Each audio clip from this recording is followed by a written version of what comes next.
Hi, book club. Today we're going to be reading chapter 3 of A Walk in the Woods by Bill Bryson. This book is the story of how our author here hiked the Appalachian Trail, and that is a 2,000-mile hike from Georgia all the way up to Maine. It's a very dangerous trail. There are a lot of threats from wild animal, disease, weather. It's really time consuming too. It usually takes about, I think, 6+ weeks, depending on how fast you go. And in the last chapter that we read, chapter 2, our author, our adventurer, was talking about how he was really scared about going on the hike all by himself. He was just very scared, and then he got a phone call from one of his friends asking if his friend could join him on the hike. And Bill was really excited. He was like, yeah, of course, please come on down, join me, like we'll get all ready together and everything. And keep in mind, he hadn't seen this friend in 25 years, and when his friend came to visit and got off the plane and Bill saw him for the first time, Bill realized how out of shape this person was. And once they started talking about the trail more, Bill realized that his friend also was not prepared mentally, physically, at all for this hike. So that's where we left off with chapter 2. And now we're going to read chapter 3. All right, here we go. It started with Brenton McKay, a mild, kindly, infinitely well-meaning visionary who in the summer of 1921 unveiled an ambitious plan for a long-distance hiking trail to his friends Charles Harris Whitaker. Whitaker was an editor of the leading architectural journal. To say that McKay's life at this point was not going well would be a huge understatement. In the previous decade, he had been let go of his jobs at Harvard and the National Forest Service, and eventually was stuck to a desk job at the U.S. Labor Department, given a very vague assignment to come up with ideas to improve efficiency and morale. There, he dutifully preceded ambitious, unworkable proposals that were read with amused tolerance and promptly binned. And in April of 1921, his wife, a well-known pacifist and suffragette named Jessie Hardy, flung herself over the East River Bridge in New York and drowned.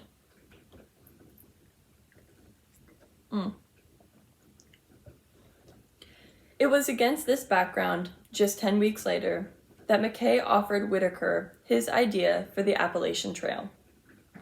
And the proposal was published in a somewhat unlikely forum. It was published in Whitaker's Journal of the American Institute of Architects. A hiking trail was only part of McKay's grand vision. He saw the Appalachian Trail as a thread connecting a network of mountaintop work camps. Depleted urban workers and thousands would come and engage in healthful toil in a selfless spirit and refresh themselves in nature. There were to be hostels and inns and seasonal study centers along the trail. The whole would be, as McKay so ecstatically described, a retreat from profit. That was his dream.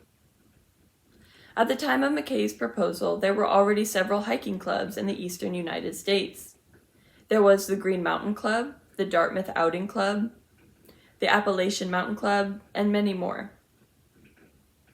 Most of these were located in New England. In 1925, representatives from the leading clubs met in Washington and founded the Appalachian Trail Conference, with a view of constructing a 12,000-mile long trail connecting the two highest peaks in the East. These two high peaks were Mount Michel in North Carolina and Mount Washington in New Hampshire. In fact, for the next 5 years, nothing really happened to make the Appalachian Trail functional. largely because Mackay occupied himself with refining and expanding his vision so it would be ready to propose to the real world. Not until 1930, when a young Washington, admirably lawyer and keen hiker named Myron Avery, took over the development of the project. And the work actually began, and suddenly it moved on apace. Avery was not evidently a lovable fellow, as one contemporary put it. He left 2 trails from Georgia to Maine. One was of hurt feelings and bruised egos, and the other was the Appalachian Trail. He had no patience with Mackay and his quasi-mystical epigrams, and that's in quotes. And the two never got along. In 1935, they had a falling out over the development of the trail through Shenandoah National Park.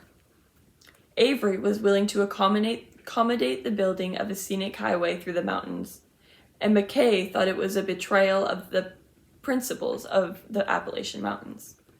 And they never spoke again.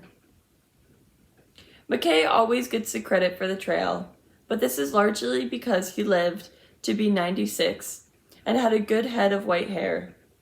He was always available in his later years to say a few words at ceremonies and on sunny hillsides. And Avery, on the other hand, died in 1952, a quarter century before Mackay, and when the trail was still little known. But it was really Avery's trail.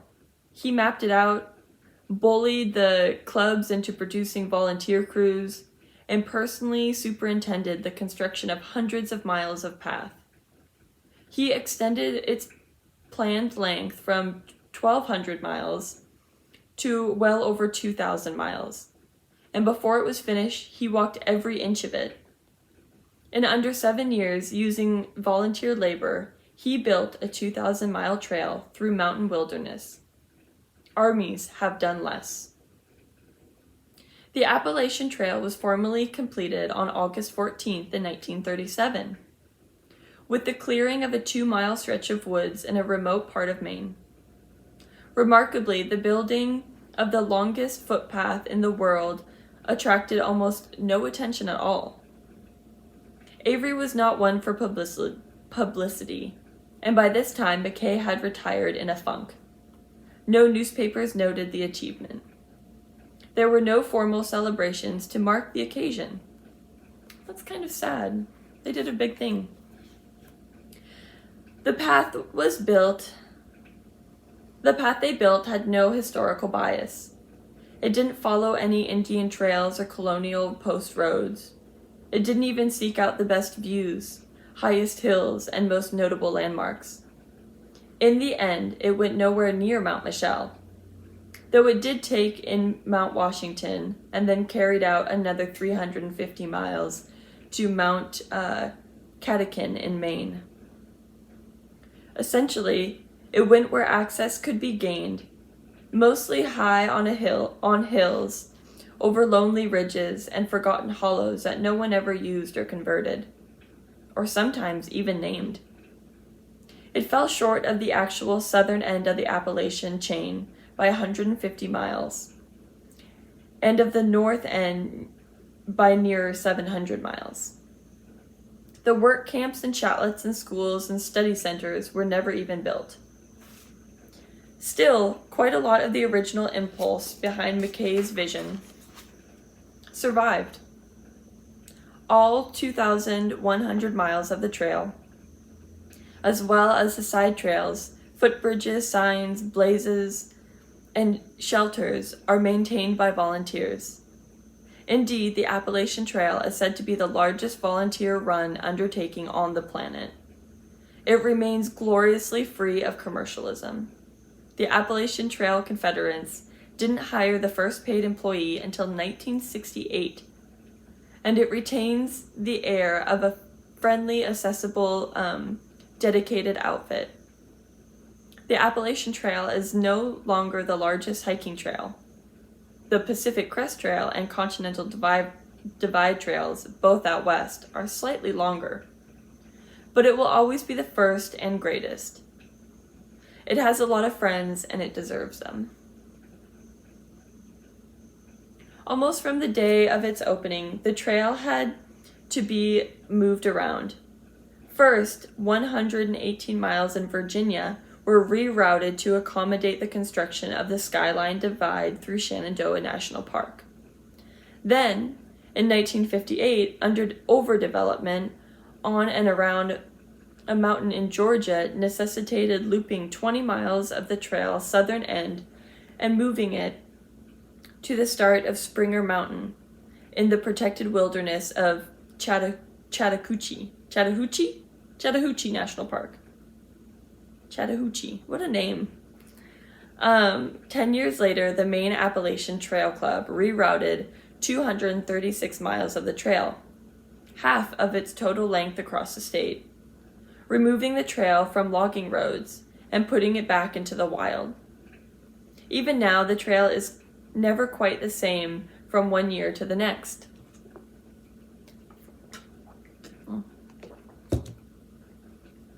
Perhaps the hardest part of hiking the Appalachian Trail is getting onto it. Nowhere more than at its ends. Perhaps the hardest part about hiking the Appalachian Trail is getting onto it. Knowing where more than it as nowhere more than at its ends. Springer Mountain, the launching off point from the south, is 7 miles from the nearest highway at a place called Amicalola Falls State Park, which in turn is a good way from anywhere. From Atlanta, the nearest outlet to the wider world, you have a choice to go of train or 2 buses a day to Gainesville, and then a short 40 miles short. And then still you're 40 miles short of being 7 miles short of the start of the trail, as it were. So it's really hard to get to the start of the trail or find it because they keep moving it around and it's kind of in the middle of nowhere. Fortunately, there are people who will pick you up in Atlanta and take you to Amicalola for the start of the trail, but for a fee. Thus, it was that Katz and I delivered ourselves into the hands of a large, friendly guy in a baseball cap named Wes Wisson, who had agreed to take us from the airport in Atlanta to Amicalola Falls, our setting off point, for only $60. Every year, between early March and late April, about 2,000 hikers set off from Springer, most of them intending to go all the way to Catoctin. No more than 10% actually make it. Half don't make it past central Virginia, and less than a third of a way. A quarter get further than North Carolina, the next state. As many as 20% drop out the first week. Wisson has seen it all. Last year I dropped off a guy at the trailhead, Wisson told us as we tooled through darkening pine forest towards the rugged hills of northern Georgia. 3 days later, he calls me from a payphone at Woody Gap. That's the first payphone you come to. He says he wants to come home and that the trail wasn't what he expected to be. So I drove him back to the airport. 2 days after that, he's back in Atlanta. Says his wife made him come back because he'd spent all his money on the equipment, and she wasn't going to let him quit so easy. So I dropped him off at the trailhead again. 3 days later, he phones me from Woody Gap again. He wants to go to the airport. I asked him, well, what about your wife? And he says to me, this time I'm not going home. How far is it to Woody Gap? I asked with Wisson. What is another name I can call him? Wes. I'm going to call him Wes. How far is it to Woody Gap? I asked Wes. 22 miles from Springer. Doesn't seem much, does it? I mean, he'd come all the way from Ohio to do this. So, why do you think he quit so soon? I asked him. He says he wasn't what it expected to be, but they all say that. Just last week I had 3 ladies from California, middle-aged gals, real nice, kind of giggly, but, nice. I dropped them off, and they were in real high spirits. About 4 hours later, they called and said they wanted to go home. They'd come all the way from California, you understand. Spent God knows how much money on airfare and equipment. I mean, they had the nicest stuff you ever saw, all brand new, top of the range. And they walked maybe about 1.5 miles before quitting. Said it wasn't what they expected. Well, what do they expect? I asked him. Who knows? Escalators, maybe? It's hills and rocks and woods and a trail. But you gotta do a whole lot of scientific research to work that out. But you'd be amazed at how many people quit this trail. Then again, I had a guy about 6 weeks ago who should have quit and he didn't. He was coming off the trail. He walked from Maine on his own. It took him 8 months, longer than it takes most people. And I don't think he'd seen anybody for the last several weeks. When he came off, he was a trembling wreck. I had his wife with me. She'd come to meet him, and he just fell into her arms and started weeping. Couldn't talk at all. He was like that all the way to the airport. I've never seen anybody so relieved to have anything done with. And I keep thinking, well, sir, hiking the Appalachian Trail is a voluntary endeavor. But of course, I didn't say that to him. Then I asked Wes, so can you tell me when you drop people off, can you tell when you drop people off whether they're going to make it or not? He replied, pretty generally, I can spot it. And do you think we'll make it? My friend Katz asked our driver. He looked at us each in turn and said, you'll make it all right, he replied, but his expression said otherwise. The Amicala Falls Lodge was an eerie high on a mountainside, reached up long winding roads through the woods. The man at the airport in Manchester had certainly seen the right weather forecast. It was piercingly, shockingly cold when we stepped off the car. A Trichosaurus icy wind seemed to dart around from every angle and then zip up sleeves and up pant legs. Jesus! Katz cried in astonishment at the cold, as if somebody had just thrown a bucket of ice water over him and scooted inside. I paid up and followed. The lodge was modern and very warm, with an open lobby dominated by a stone fireplace, and the sort of anonymously comfortable rooms that you would find in a Holiday Inn. We parted for our rooms and agreed to rendezvous at 7. I got a Coke from the vending machine in the corridor. It had a lavishly steaming shower involving many towels. And then I inserted myself between crisp sheets. And I watched discouraging reports by happy, mindless people on the Weather Channel and didn't sleep hardly at all. It was before daybreak. I was up before daybreak and sat at the window watching as pale dawn grudgingly exposed and the surrounding landscape. A stark and seemingly boundless, expansive, thick rolling hills covered in rank and bare trees and the meagerest dusting of snow. It didn't look terribly forbidding. These weren't the Himalayas, but it didn't look anything like you would particularly want to walk out into. On my way to breakfast, the sun popped out, filling the world with encouraging brightness, and I stepped outside to check out the air. It was startling cold, like a slap to the face, and the wind was still bitter. Dry little pellets of snow, like tiny spheres of polyester, chased around in whirls. The big wall thermometer by the entrance read 11 degrees. Oh my gosh. There's no way I would hike in that. Then a hotel employee said, "Coldest ever for this date in Georgia." He said it with a very pleased smile as he hurried in from the parking lot and then stopped and said, "Are you hiking?" I replied, "Yeah." He said, "Well, better you than me. Good luck out there." And then went inside. To my surprise, I felt a certain springy keenness. I was ready to hike. I had waited months for this day. After all, even if it had been mostly with foreboding, I wanted to see what was out there.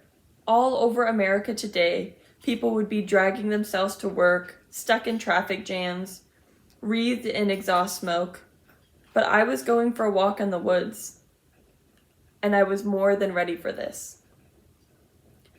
I found Katz in the dining room, and he had been looking rather perky too.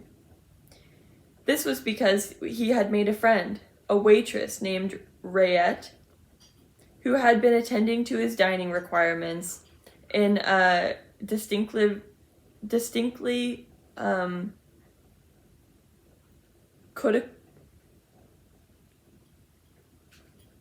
coquettish way. I don't know that word. I'm going to skip it.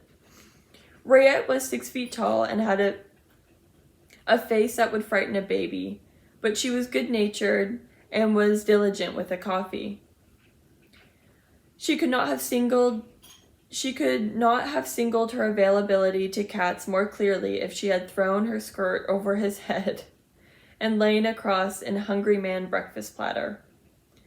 Katz, in consequence, was pumping testosterone. "Ooh, I like a man who appreciates pancakes," Rayette cooed.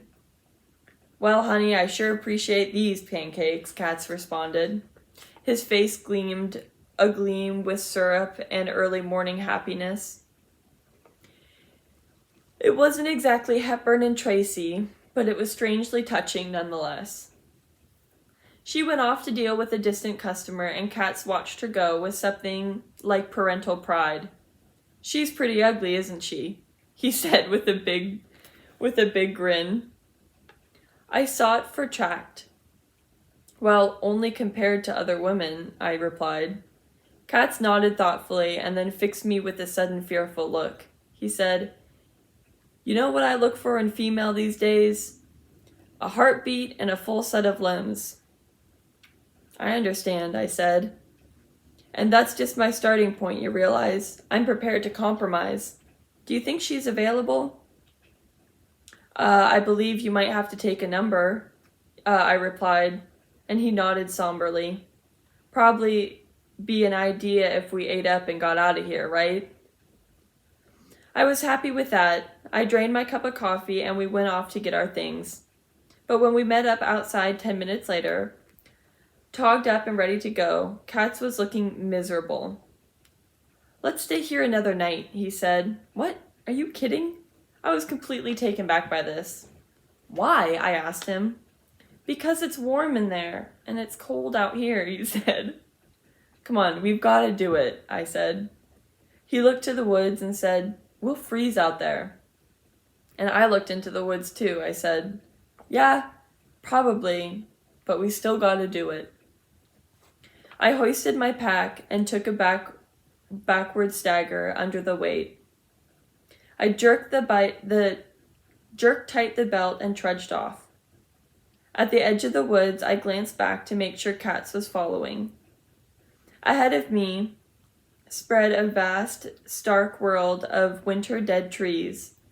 I stepped out onto the path, a fragment of the original Appalachian Trail from the days when it passed here en route from Mount Oglethorpe to Springer.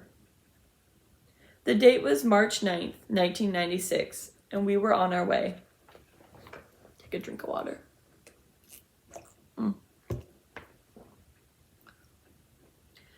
The route led down a wooded valley with a chuckling stream edged with brittle ice, which the path followed for perhaps half of a mile before taking steadily up into denser woods. This was, it quickly became evident, the base of the first big hill, Frosty Mountain, and it was immediately taxing. The sun was shining and the sky was a hearty blue, but everything on the ground level was brown. Brown trees, brown earth, brown frozen leaves, and the cold was unyielding. I trudged perhaps about 100 feet up the hill, and then stopped, bug-eyed, breathing hard, heart kabooming alarmingly. And Katz was already falling behind and panting even harder. But I pressed on. It was hell, the first day on hiking trips always were. I was hopelessly out of shape. Hopelessly. The pack weighed way too much. And I never encountered anything so hard for which I was so ill prepared. Every single step was a struggle. The hardest part was coming to terms with the constant, dispiriting discovery that there was always more hill. The thing about being on a hill, as opposed to standing back from it, is that you can always almost never see exactly what's to come. Between the curtain of trees at every side, the ever-receding contour of the rising slopes before you, you and your plodding weariness, you gradually lose track of how far you've come. Each time you haul yourself up to what you think must surely be the crest, you find that there is in fact more hill beyond, sloped at an angle and kept it from view before. And that beyond that slope is yet another, and beyond that another and another. And beyond each of these still more, until it seems impossible that any hill could run on for so long. Eventually you reach a height where you can see the top of trees, and nothing but clear sky beyond, and your faltering spirit stirs. You're nearly there now. But this is a pitiless deception.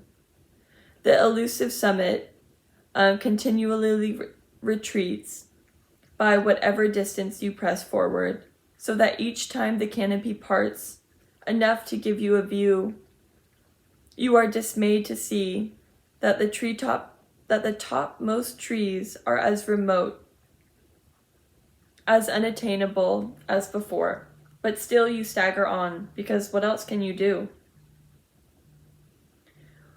When after ages and ages, finally you reach the telltale world of truly high ground, where the chilled air smells like pine sap, and vegetation is gnarled and tough and wind-bent, and pushed through the mountaintop's open pinnacle, you are, alas, past caring.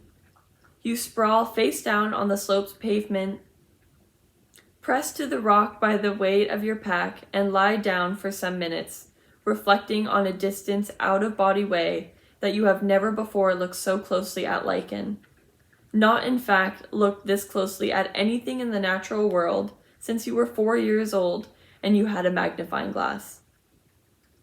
Finally, with a wary puff, you roll over, unhook yourself from your pack, and you struggle to your feet, and realize again in a remote, light-headed curiously, not their way, that the view is sensational. A boundless vista of wooded mountains unmarked by human hand, marching off in every direction. This really could be heaven. It's splendid, no question. But the thought you cannot escape is that you have to walk this view, and this is the barest fraction of what you will traverse before you finish. You compare your map with the immediate landscape and note that the path ahead descends into a steep valley, a gorge really, not unlike the gorges the coyote is forever plunging into the Roadrunner cartoons. Gorges that have actual vanishing points, which will deliver you to the base of a hill even more steep and more formidable than this. And that when you scale the taxing peak, you will have done 1.7 miles since breakfast, while your schedule calls for 8.9 miles by lunch and 16.8 miles by supper, and then even a greater distance tomorrow. But perhaps it's also raining, cold, slating, merciless rain with thunder and lightning playing on the neighboring hills. Perhaps a troop of Eagle Scouts comes at a depressing trot. Perhaps you are cold and hungry and you smell so bad that you can no longer smell yourself. Perhaps you want to lie down and be as the lichen are, not exactly dead, but just very still for a very, very long time. I need to drink more water.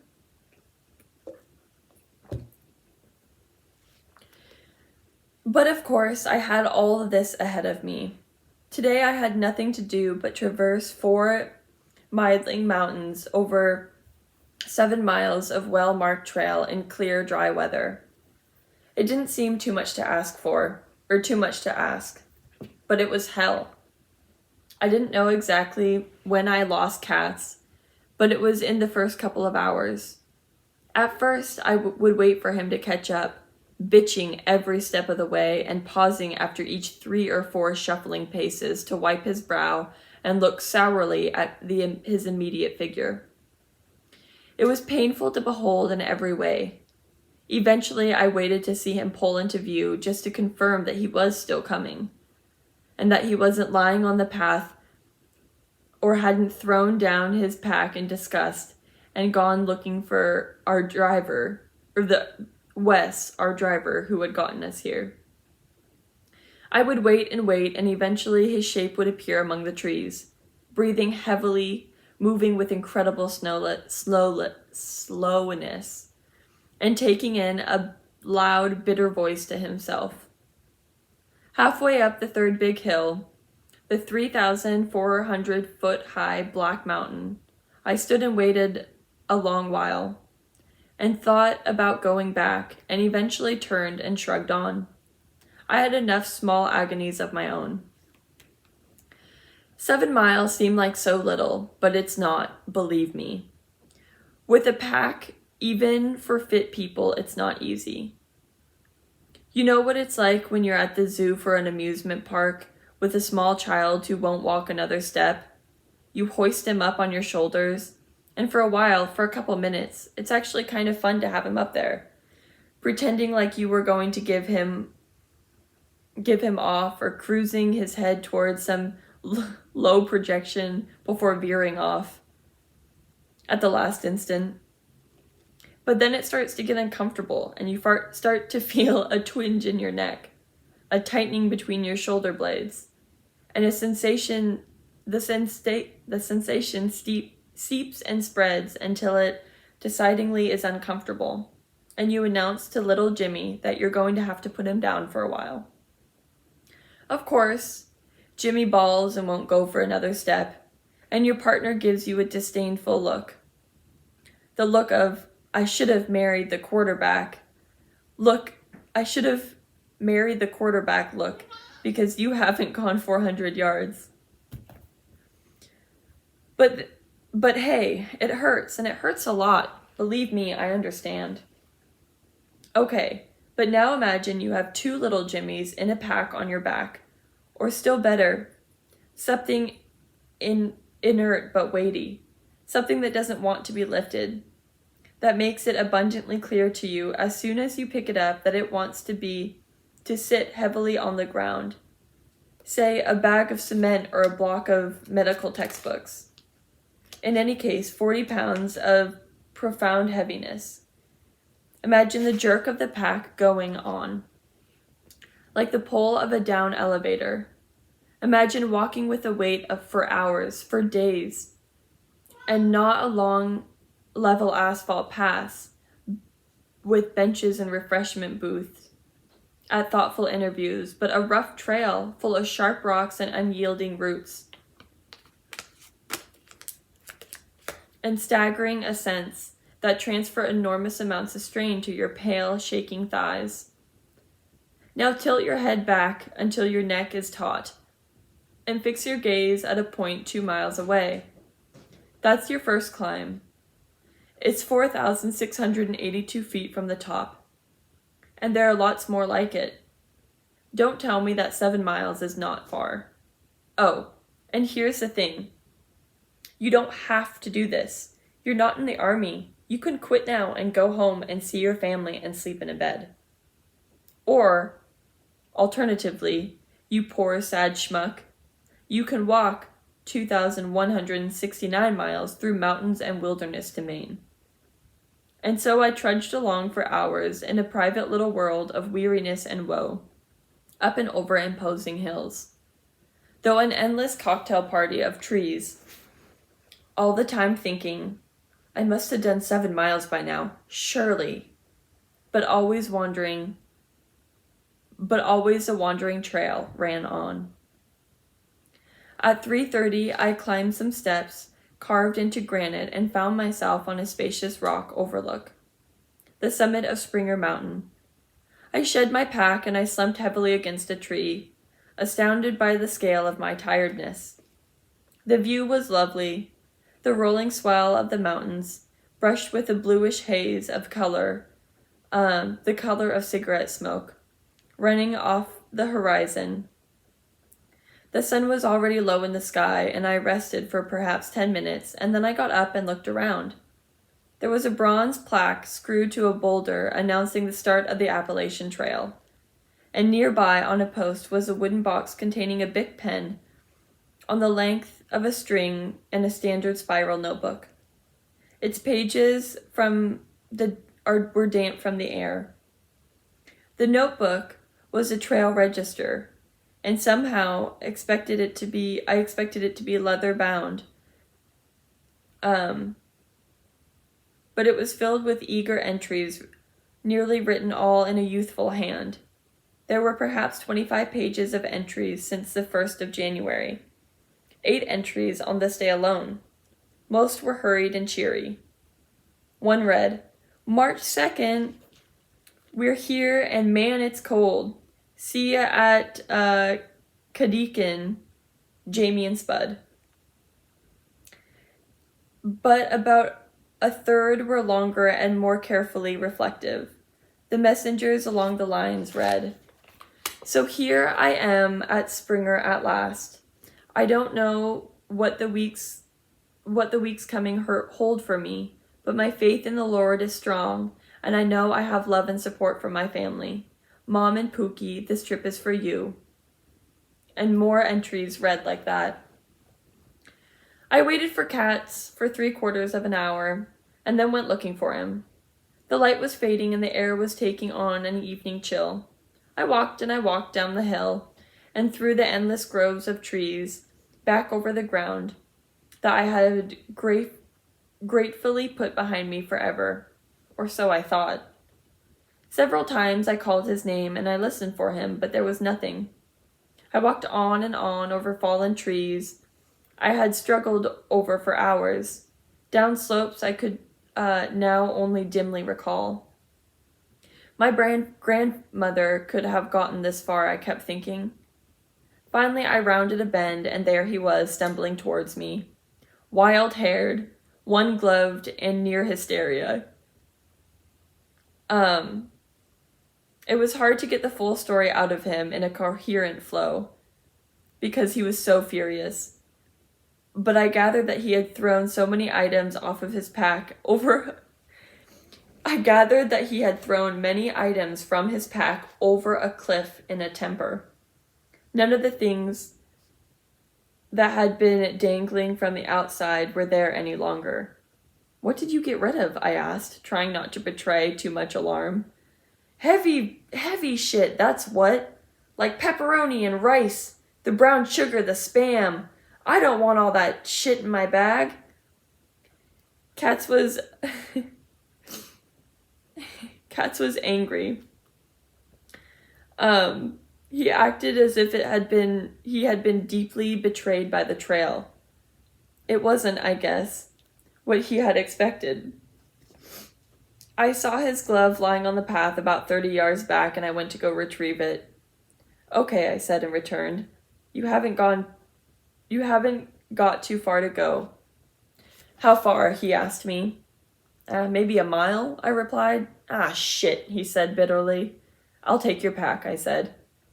I lifted it onto my back.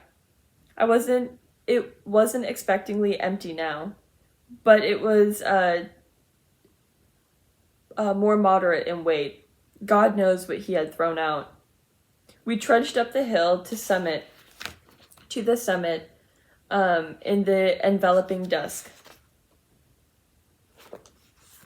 A few hundred yards beyond the summit was a campsite with a wooden shelter and a big grassy clearing against the backdrop of black trees. There were a lot of people there, far more than I expected, this early in the season. The shelter, a basic 3-sided affair with a sloping roof, looked coward, and a dozen or so tents were scattered around the open ground. Nearly everywhere there was a hissing of little campsite stoves, threads of rising food smoke, and there were movements of lanky young people. I found a site at the edge of the clearing, almost in the woods, but off by ourselves. I don't know how to put my tent up, Kat said, with a petulant tone. Well, I'll put it up for you then, I said. You big, soft, flabby baby, I thought. And suddenly I was very tired.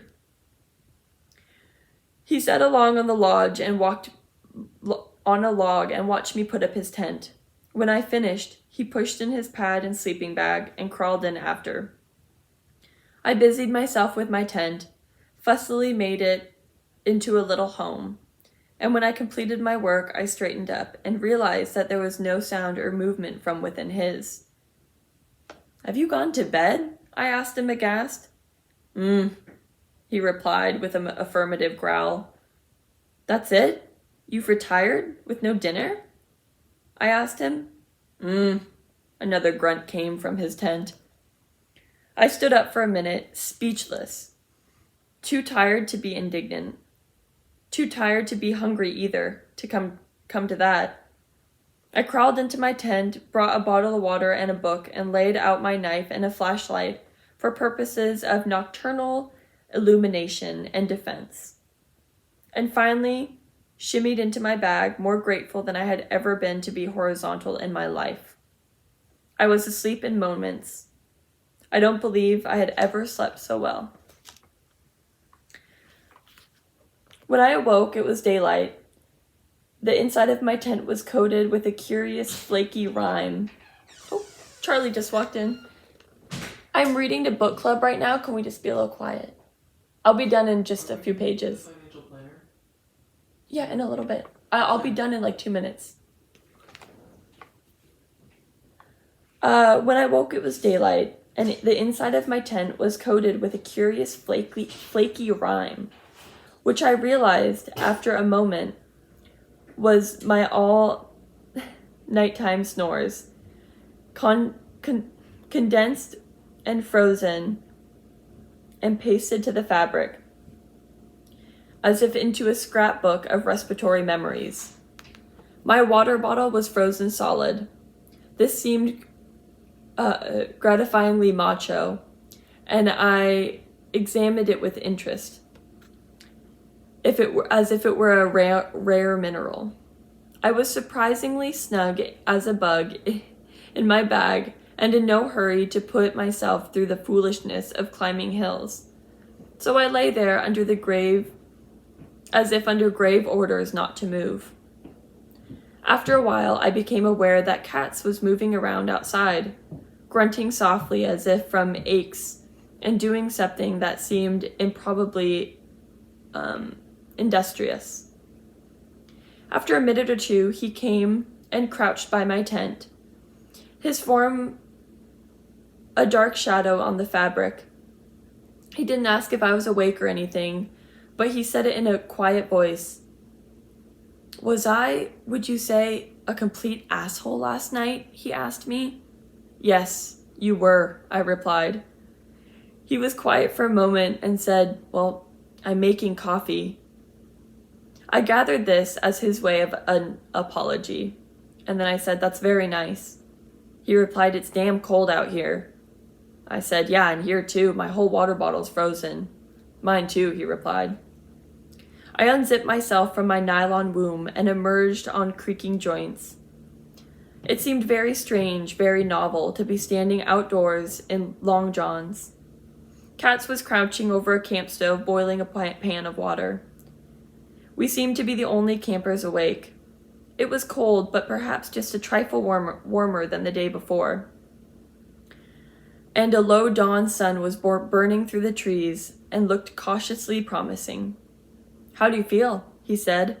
I flexed my legs and replied, not too bad, actually. Me neither, he said. He poured water into the filter cone. I'm going to be good today, he promised. Good, I said and watched over his shoulder. Is there a reason? I asked. Why you're filtering the coffee with toilet paper? Oh, he said. I threw out the paper filters. I gave a sound that wasn't quite a laugh and said, they couldn't have weighed more than 2 ounces. He replied, I know, but they were great for throwing. They fluttered all over. He dribbled on more water and said, the toilet paper seems to be working okay though. We watched it drip through and were strangely proud. Our first refreshment in the wilderness. He handed me a cup of coffee and it was swimming in grounds and little flecks of pink tissue. But I thought it was piping hot, which was the main thing. He gave me a very apologetic look and said, I threw out the brown sugar too, so there won't be any sugar for oatmeal. Actually, there won't be any oatmeal for oatmeal, he said. I left that in New Hampshire. I said. I left that in New Hampshire. He looked at me and said, really? And then, as if for the record, he said, I love oatmeal. Well, what about some of that cheese? I asked him. He shook his head. Flung it. Peanuts? I asked. Flung it. Spam? Do we have any spam? I asked. I really flung that. This was beginning to sound like a trifle grave. What about the bologna? I already ate that, he said, as if it had been weeks ago.